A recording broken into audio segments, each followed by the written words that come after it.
Diariamente aplicaremos las disposiciones del derecho que en su caso lo regulen, sea de derecho mercantil, de derecho civil privado o de derecho administrativo. Ya veremos, se pueden aplicar subsidiariamente y evidentemente van a influir porque a la hora de interpretar, cuando tenga un problema de interpretación, lo haré. Pero eso pasa en todo, es decir, pasa en el derecho tributario en cualquier cosa. Yo tengo primero la definición tributaria, pero eso no quiere decir que esa definición tributaria no reciba la influencia o en su caso no utilice la definición o los conceptos de esa misma palabra o de ese mismo parámetro o de ese mismo concepto de otras ramas del derecho. ¿Por qué? Porque evidentemente el derecho también se integra, no está cerrado, no es una caja absolutamente desconectada, sino que tiene relaciones entre sí. Entonces, si yo veo al artista además subjetivamente, ¿qué otra consecuencia voy a tener? Cuando hablo del estatuto, de la tributación del artista o cualquier otra palabra, en fin, rimbombante que se nos ocurra, lo que voy a tener es una visión desde la perspectiva del derecho tributario de los impuestos directos, es decir, voy a ver al artista desde dos perspectivas. Al artista como generador de rentas, es decir, me va a preocupar la calificación y tributación de las rentas que perciba el artista. Y en segundo lugar, voy a ver al artista como un productor, es decir, me va a preocupar lo que saca al artista al mercado, que suele ser, o lo puedo partir del punto de vista de que es una obra original. Es decir, voy a ver al artista como generador de una obra original y de los derechos vinculados a esa obra original. Es decir, lo que me da la obra original, la venta, la cesión de la obra de arte, el depósito en un museo, la transmisión o donación de esa obra de arte, es decir, lucrativa o no lucrativa. Es decir, esas son las perspectivas que hacen cuando yo veo la tributación del artista desde un punto de vista subjetivo. Por eso no es indiferente, por eso no es indiferente en absoluto. Yo creo que ese es un error que se cae mucho desde... Mucha gente dice, vamos a hacer una tributación del artista. Ojo, ¿qué es más importante, la tributación del artista o la tributación de la obra del arte? Porque según de dónde lo veas, vas a desarrollar con una forma mucho más desarrollada una tributación u otra. Si ves la perspectiva de la tributación del artista, repito, lo ves más desde la perspectiva de las rentas que recibe o que puede generar el artista y de la perspectiva de la obra original, porque el artista es un creador y solo crea obras originales. Y el problema es que el mercado del arte no son solo las obras originales, sino que hay mucho otro mercado del arte, ¿vale? Por otro lado, hay que tener en cuenta que el concepto de artista evoluciona. No es un concepto absolutamente estático, como no es nada en la vida. No lo es la familia, no lo es el amor, no es la poesía, todo cambia, ¿no? Bueno, no podemos entrar en el debate aquí si somos de Parménides o de Heráclito, pero todo cambia. Por lo tanto, hoy hay cosas que hacen. Hoy hay artistas novedosos, repito, el ejemplo del youtuber, ¿no? Es la producción de un Vine arte. Hemos hablado de los menes, ¿no? En los años 40 no se podía hablar de menes, no existía. Pero sin embargo, los menes existen y generan su propia cultura, o si queremos, como algunos dicen, su subcultura, como queramos denominarla, ¿no? Cultura. El artista cambia, el concepto nuevo de artista. Por ejemplo, los youtubers no existían, sin embargo ahora los youtubers generan importantes rentas y claro que están generando movimientos fiscales. Por ejemplo, como los youtubers generaban renta, algunos de ellos ya les han asesorado, han dicho, oye, vete a Andorra, reside en Andorra porque tributan menos. Es decir, también el concepto de artista es un concepto sometido a evolución, por razones fiscales, pero también por razones tecnológicas y por el gusto del público y por muchos factores que no controlamos ni tenemos por qué y a Dios gracias no controlamos, ¿no? Entonces, he puesto otro ejemplo, por ejemplo, que es comisario de exposiciones, ¿no? El concepto de comisario de exposiciones también es una creación moderna. Y no es una profesión que haya nacido hace poco. Pues he puesto un ejemplo, pero hay otros, ya digo, podríamos poner cualquier otro, ¿no? Simplemente para que veáis que te encuentras que en el mundo, que no solo tienes el artista como persona, sino que el mundo del arte hay muchas otras personas que no realizan algo cosas artistas, pero que hay que considerar tributariamente. El comisario de arte o curador, ¿sabes? Pero está también el anticuario, ¿no? Que también tiene importancia en el mundo del arte, está el mecenas, el coleccionista, está el vendedor comprador de obra de arte. Es decir, hay mucha más gente cuya tributación debe interesar. Cuando se habla sobre la tributación del artista, incluso una perspectiva subjetiva, es un nuevo error. Yo debería ver la visión del artista, pero también cómo van a tributar aquellos que están alrededor del artista, que son muchos, y que evidentemente si yo solo me preocupo de la tributación del artista, porque normalmente lo que hace aquel que piensa en la tributación del artista porque cree que el artista es un ser superior, dotado de los dioses, llega allí la musa, el estro, me eleva a mi nivel poético y por lo tanto soy yo. No te olvides que en una sociedad moderna, mercantilizada, donde vas a las masas, tan relevante es cómo tributa el artista como cómo tributan las toda la gente que está alrededor del artista, y probablemente le harás un flaco favor al artista si no analizas la tributación de los otros, porque ese artista no va a poder vivir aislado en un mundo exterior absolutamente separado de la sociedad como un eremita contemporáneo golpeándose la piedra como San Jerónimo, no, ese artista quiere, aunque solo sea por razones propias de la egolatría de todo ego de artista, que suele ser muy alto, que su obra se conozca. Y para que su obra se conozca tenemos que pensar en la tributación de otras muchas personas. Por eso es un error también hablar solo de la tributación del artista, incluso de una perspectiva subjetiva. Debería verse todo, la tributación de mucha gente que se relaciona, de muchas personas que se relacionan. ¿En qué se diferencia un profesional de un empresario? Por lo menos decimos que el profesional es aquel que suele prestar servicio, es decir, que está más desmaterializado que un empresario. El empresario que vende chuches, lo relevante es que produzca mercancía, chuches o botellas de agua, o papel pautado, o ordenadores, algo físico. Sin embargo, el profesional suponemos que es alguien que lo que aporta es un conocimiento, un know-how, un intelecto. Entonces, lo más importante es su cerebro, su conocimiento, no la materia. Eso no quiere decir que no la utilice. Por ejemplo, todo el mundo llevará un ordenador, un iPad, llevará unos libros, algo. Pero lo más importante es lo desmaterializado. Es más, ahora lo más relevante no es lo material, sino el material. E incluso ese empresario que produzca chuches, probablemente lo importante no es la chucha, a lo mejor lo importante es que ha hecho una chuche con unos colores y con un diseño que se mueven, no sé, hacen pluf, pluf, pluf, una lim de estas ahora, ¿no? Y realmente la gente le va a comprar la chuche no por el sabor, sino por la forma y lo bonitas que son. Y eso es producto de una desmaterialización. El artista, en nuestro concepto de explotación económica, es, por lo tanto, un empresario, y así es tratado. Nuestro sistema tributario tiene como un concepto de explotación económica objetivo, dentro del cual digamos que hay como tres grandes bloques: el profesional, el artista y el empresario, pero no siempre los distingue, Es decir, dependiendo en qué tributo los distingue o no. A efectos de IRPF no hay rentas del artista frente a rentas del abogado, frente a rentas del médico, frente a rentas del que produce chuches, no. Hay rentas de la explotación económica. Y dentro de esa renta de la explotación económica, los artistas, personas físicas, gran parte de sus rentas son rentas de explotación económica. No todas, pero gran parte de las rentas, las que realiza como tal artista, son rentas de explotación económica. Pero no todas. Por ejemplo, si ese artista produce un cuadro y le da un premio la Diputación, la calificación de esa renta no es de la explotación económica. Por lo tanto, lo relevante es decir también que el hecho de que exista un artista que produzca obras que van al mercado no quiere decir que todas las rentas sean rentas de la explotación económica del IRPF, porque en el IRPF tenemos, una clasificación analítica de las rentas, es decir, las rentas se dividen según su origen y fuente, y se dividen en categorías que fundamentalmente se dividen luego a su vez en dos porque tenemos un impuesto dual. ¿Qué categorías tenemos? Rentas del trabajo, rentas del capital divididas a su vez en dos, capital mobiliario y capital inmobiliario, rentas de la explotación económica, donde están lo que podríamos denominar la renta característica y típica que cualifica al artista, y la categoría residual y conjunta de ganancias de capital. Según cómo califiquemos cada una de estas rentas, su tributación es muy distinta. Se califican según el origen o la fuente, pero a veces la calificación no es tan sencilla. Entonces, la calificación de la renta determina su tributación. Y el contribuyente puede tener mucha renta. Por ejemplo, yo, Domingo Carbajo, soy funcionario. Por lo tanto, mi renta prototípica es una renta del trabajo, pero yo tengo otro tipo de rentas. O puedo tenerlas, por ejemplo, ahora no, pero en el momento en que yo tenía unos depósitos en la banca y la banca me pagaba unos intereses, eso no era renta del trabajo.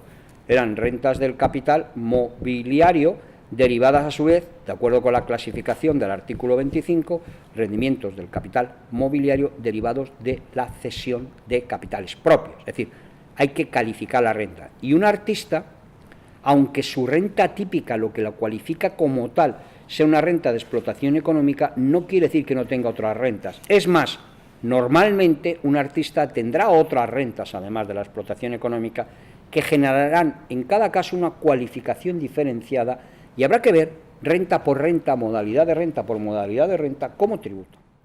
El artista como tal no solo puede tener rentas de la explotación económica.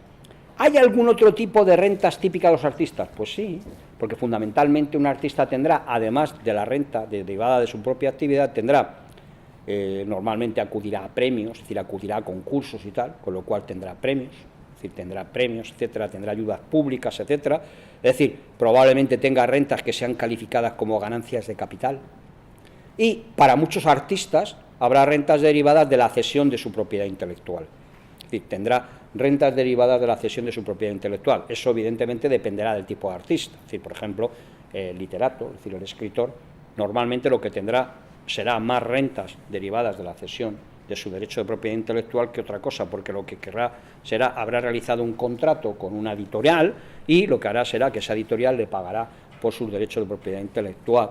Entonces, si ha cedido esos derechos a un tercero, que es lo normal, bien lo cobra por una, en el caso de nuestra normativa, por una entidad de gestión de derechos, como puede ser CEDRO, como puede ser la SGAE, entonces, o VEGAF, es decir, dependiendo, ya digo, del tipo de artista, eso da igual, cobrará unos derechos de la cesión de su propiedad intelectual. Esa propiedad intelectual la puede realizar de dos maneras, la puede gestionar él, o la puede ceder. Normalmente, si la ceda y cobra derechos, será también un rendimiento del trabajo, porque así lo califica la propia naturaleza, pero en otros casos serán rendimientos del capital mobiliario. Por ejemplo, si heredas, que es el típico, es decir, muerto tu padre era un escritor famoso o un escritor, ese rendimiento que tú percibes por los derechos de la propiedad de tu padre tiene la calificación de rendimiento del capital mobiliario. Es decir, la cesión de derechos de la propiedad intelectual, según cómo se gestione y según cómo suceda, genera diferentes tipos de renta.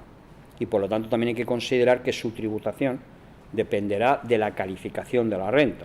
Entonces yo, por ejemplo, en mi caso, yo también escribo y estas cosas y tal, y no sé si escribir en España en llorar, aunque Larra decía era escribir en Madrid, pero bueno, escribir en español, y además era un mentiroso, porque Larra era uno de los periodistas mejor pagados, ganaba muchísimo dinero por los artículos que publicaba, cosa que suelen hacer los autores, mentir, porque toda la literatura es ficción. Entonces Larra hacía ficción y mentía, porque cobraba muchos duros, era el mejor periodista, mejor retribuido de la primera etapa liberal, pero se quejaba, como todos, para cobrar más, que para eso estamos, ¿no?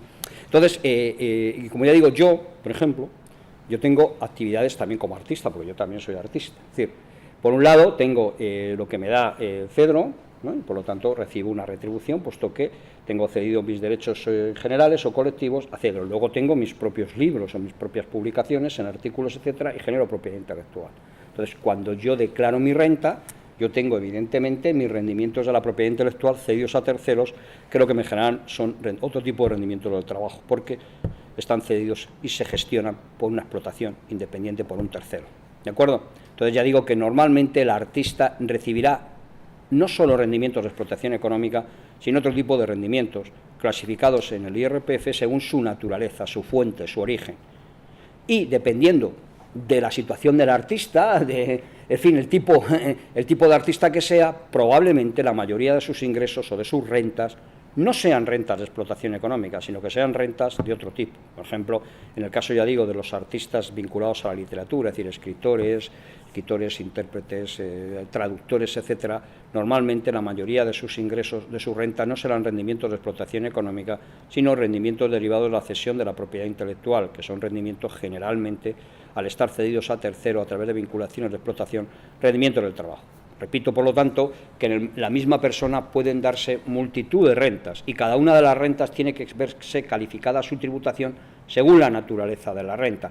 No hay, por lo tanto, una especialidad también diferenciada con respecto a lo que le pasa a cualquier contribuyente, que puede tener muchas modalidades de renta, dentro de las que se clasifica. Una persona puede recibir rendimiento del trabajo o puede recibir rendimiento de la explotación agraria si lo que resulta es que tiene una explotación, un olivar, un viñedo. El artista puede recibir rentas monetarias y renta en especie como cualquiera, volvemos a lo mismo, es decir, tampoco se diferencia eso de lo que sucede con multitud de personas físicas. Yo puedo tener una renta monetaria, que es lo que me pagan el salario, pero aparte de eso, si por ejemplo nosotros no, porque evidentemente nosotros cobramos prácticamente el 100% en rendimiento monetario, pero sabemos que muchas empresas, incluso por razones fiscales, hay retribuciones en especie. Por ejemplo, el coche de empresa. Bueno, pues igual, es decir, el artista también puede recibir rendimientos en especie. Esto lo digo así porque uno de los problemas fundamentales que existen en el ordenamiento tributario, pero también en el mercado del arte, es la valoración de la obra de arte. Todos sabemos que valorar la obra de arte es dificilísimo. La obra de arte tiene unas características, sobre todo la obra de arte original, que es que en principio no se puede reproducir, es decir, Incluso el artista, una vez que sale de él, no la puede volver a hacer, hará otra parecida, similar, pero no hará la misma. Y también, evidentemente, sabemos que el mercado del arte está sometido a muchísimas influencias, empezando por ese algo tan variable, tan difícil de controlar y tan absolutamente lábil, líquido y voluble que es el gusto. El gusto hace que algo que hace unos años valía mucho, ahora no valga nada. Y viceversa, algo que hace unos años valía mucho, pues valía poco, ahora valga mucho. ¿Quién determina el gusto? Pues ya le gustaría a algunos saberlo, pero valga la redundancia, precisamente para controlarlo. Pero valorar obras de arte es un proceso complicado. Y desde el punto de vista tributario, eso plantea muchos problemas, porque obviamente la valoración es un elemento esencial para determinar la carga tributaria. Según cómo valores, la carga tributaria varía. Y valorar plantea evidentemente una problemática de comprobación de valores. Normalmente la valoración por parte del perito de la administración es distinta de la valoración por parte de un perito, sea de una parte, o sea un perito tercero, independiente, el que sea, un tasador o cualquier persona con conocimientos, pero valorar es complicado. Un problema que se plantea y que ha sido vuelto a poner de manifiesto precisamente con el llamado Estatuto del Artista o del Trabajador Cultural es la periodicidad, la intermitencia, lo que algunos llaman ahora intermitencia de la percepción del artista. Repito que esto es también pensar que el artista solo cobra por sus rentas de artista, y no es así. Pero sí que es verdad que la obra del artista, como la obra de otro tipo de profesiones, y muchas, empezando por ejemplo por la de muchos profesionales, está sometida a problemas de irregularidad. Es decir, puede ser de que un año vendas 4 obras de arte obteniendo un gran ingreso y al año siguiente no vendas nada, por razones que tú mismo no controlas. Ha cambiado el mercado, tus obras no gustan, las que has hecho ese año gustan, pero las del año siguiente no. Entonces se produce un problema de intermitencia. Eso no solo le pasa al artista plástico, sino evidentemente le pasa a otro tipo de artista. Por ejemplo, es muy común y es una queja muy desarrollada por los artistas escénicos, por ejemplo, por todos los actores. Los actores y todos aquellos vinculados nuevamente al mundo de la cinematografía, del teatro y otro tipo de espectáculos, porque pensemos nuevamente que aquí aparece el problema de que el artista no solo es el actor, sino que el artista, hay más gente. Por ejemplo, ahora que acaba de morir la Black, ¿no?, que era la figurinista, los que hacen el vestuario, los que establecen los decorados, los que establecen el ensayo, el director. Es decir, hay una gran cantidad de personas que también en muchos casos se consideran artistas y de hecho determinadas leyes así los califican y los consideran como tales, que tienen un claro problema de irregularidad. Un actor o una actriz pueden ser muy famosos y al cabo de un año nadie se acuerda de ellos. Entonces se plantea el problema de que evidentemente un año pueden obtener muchos ingresos y al año siguiente no. Esto, como siempre, nos lleva a otro tipo de reflexión. Lo primero de ellos es si debemos tener o no en cuenta en nuestro impuesto sobre la renta la irregularidad. Oye, mira, pues si un año eres Cristiano Ronaldo y ganas 100 millones, al año siguiente resulta que estás lesionado y no ganas nada, joder, chico, es que has ganado 100 millones, que en fin. Diré, no, es que yo no soy Cristiano Ronaldo. Yo resulta que un año he ganado 100.000 euros, pero es que ya estoy en paro y nadie me contrata. Era un actor que fui famoso porque intervine en la serie X y ya no tengo nada más. Eso le pasa también, pero repito, no es solo un problema de los artistas, es un problema de muchos profesionales, la irregularidad. El impuesto sobre la renta ha tratado ese problema de muchas formas, porque en realidad además aparecen dos subproblemas que suelen mezclarse pero que son distintos: la irregularidad y los rendimientos percibidos en plazos largos, que son cosas parecidas, pueden darse iguales o no. Por ejemplo, rendimientos percibidos a largo plazo. Yo estoy realizando una obra magna, la tributación del artista, de los artes y tal, para lo cual tardo 3 años y me pagan al final. Es decir, al cabo de 3 años me pagan 500.000 euros por mi magna obra sobre la tributación del arte, el artista, el artesano y todo. Pero me lo pagan al cabo de 3 años. He percibido por 3 años de trabajo un rendimiento a largo plazo. Pero no es irregular, lo he percibido al cabo de 3 años. Pero, claro, el impuesto mide los ejercicios por razones, aunque solo sean prácticas, pero también por razones recaudatorias, en periodos impositivos, año a año. Yo en el año 1 tengo 0, en el año 2 tengo 0, pero en el año 3 tengo 300.000 euros, con una progresividad, como tendré un contrato, probablemente sea un contrato profesional, en renta de explotación económica, toda la progresividad se concentra en el tercer año. Pero no es un rendimiento irregular, simplemente es un trabajo a largo plazo. Eso pasa con muchísimas profesiones también.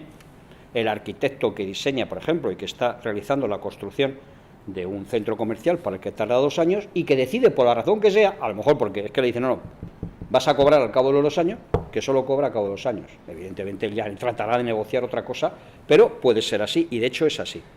Segunda posibilidad, los rendimientos irregulares. Los rendimientos irregulares son aquellos que no dependen de ningún contrato, sino que tú estás dispuesto a trabajar y el primer año te han contratado muy bien, resulta que has vendido 4 obras, pero el segundo estás dispuesto a trabajar, también has hecho 4 obras y no has vendido ninguna. Es decir, son 2 conceptos distintos que se suelen confundir, pero que no son equivalentes.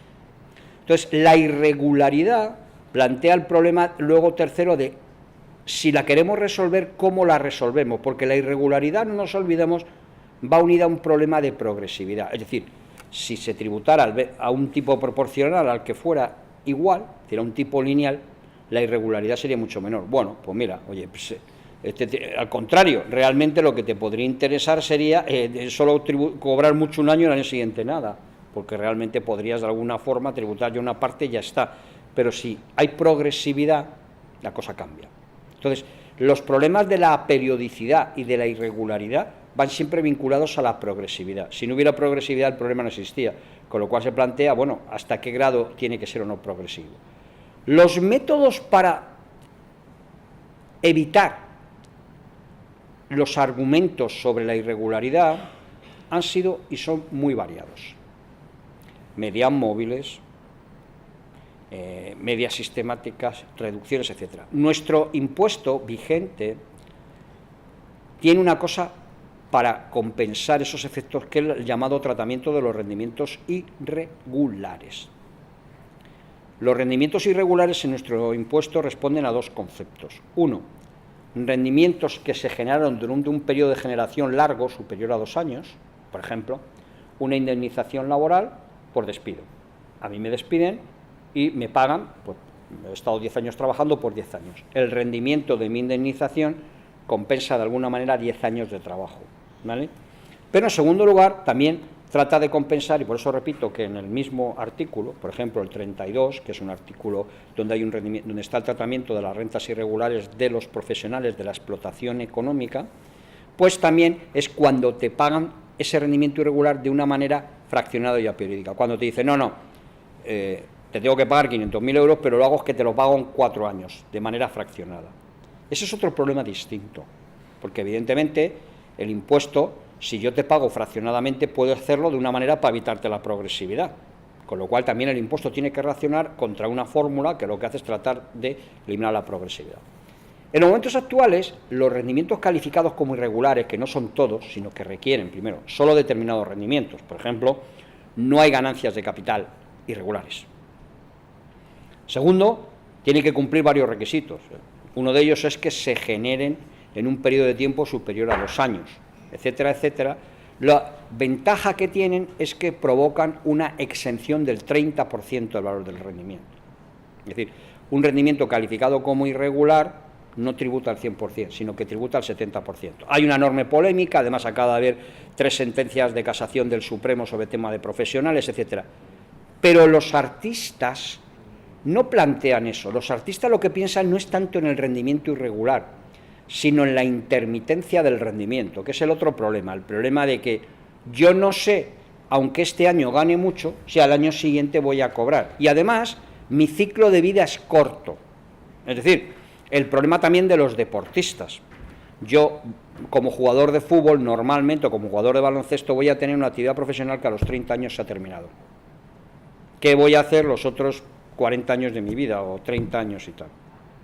Evidentemente, repito, lo primero que hay que discutir si ese es un problema o es un problema para todos, porque yo también me pongo a trabajar y me pueden despedir dentro de 2 años, a lo mejor no me contratan nunca, o sea que eso también evidentemente plantea problema.